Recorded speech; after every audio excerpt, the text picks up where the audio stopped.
Hey, what is up YouTube? Gue Brody Balo, dan dalam video kali ini kita bakal membahas apa yang menyebabkan otot bicep itu jadi sobek.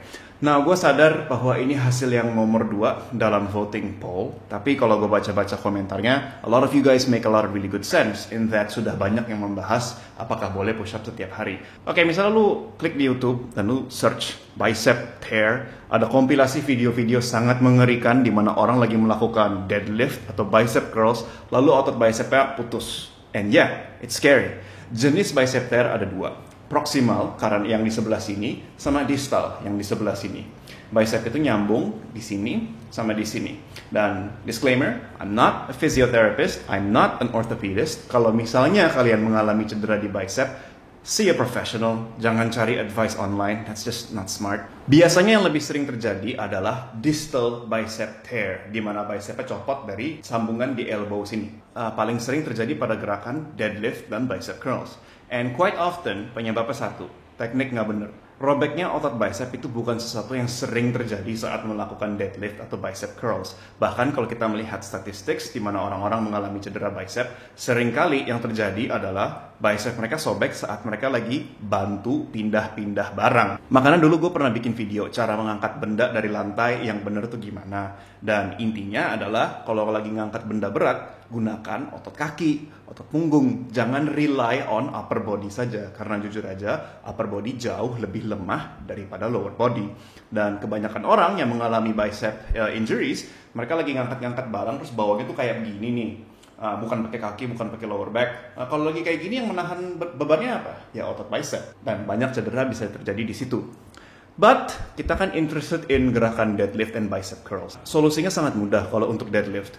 So saat kita melakukan deadlift, grip strength kan juga sangat terlatih. Kita menahan berat barbel di tangan. Dan biasanya yang dilakukan adalah menggunakan conventional grip yang tangannya seperti ini. You can fix the problem of keberatan di grip dengan menggunakan mixed atau alternate grip seperti ini. Juga bisa melakukan hook grip, tapi right now kita bahas alternate grip aja. Gue kalau deadlift juga lebih sering menggunakan mixed grip. Dan kalau kita lagi menggunakan mixed grip, lalu tangan bicepnya tidak completely lurus, agak bengkok, artinya beban mulai ditahan sama bicep. Bicep itu jauh lebih lemah dibanding otot kaki, dibanding otot punggung. Dan kalau kita lagi deadlift, ingat bahwa penggerak utamanya adalah kaki dan back. The arms hanya di sana untuk menahan beban. Dia enggak actively membantu sekuat si back atau si kaki. So kalau kalian khawatir lagi deadlift dan kalian menggunakan mixed grip, teknik itu yang paling penting. Get tight lalu dorong pakai kaki. Dan pastikan tangannya lurus saat melakukan mixed grip. Kalau kalian pengen melakukan deadlift dan tidak terlalu peduli powerlifting, mau ngelatih lower back dan hamstrings doang, you can just use straps. Gunakan straps agar grip tidak menjadi masalah dan kalian bisa fokus melatih si lower back dan hamstring. Keeping in mind, ini kan videonya memang fokus untuk fokus yang lebih aman saja. Oke, secara pribadi gue sih ngerasanya orang harus bisa deadlift sampai 100 kilo dulu untuk pria, baru mulai pakai straps, biar gripnya tuh kelatih juga. Kalau misalnya kita ngomongin gerakan bicep curls, biasanya yang mengalami bicep tear saat curls itu melakukan bicep curlnya yang restricted. Misalnya gerakan preacher curls atau yang tangannya ditahan sama meja. So in this case, balik lagi ke teknik aja. Kalau misalnya kita lagi melakukan bicep curls, pastikan bahwa tarikan ke atasnya itu ya emang beneran pakai bicep. Jangan dihentakin kayak gini. Kalau kita hentakin kayak gini, kita memang bisa mengangkat beban lebih berat daripada biasanya. Lalu saat lagi turun, putus. But don't worry too much, karena sejujurnya ini cedera yang sangat langka. Dan asal kalian melakukannya dengan teknik yang benar, bebannya sesuai kemampuan, dan jangan ego lifting. Ego lifting artinya angkat beban yang beratnya jauh di atas kemampuan kita.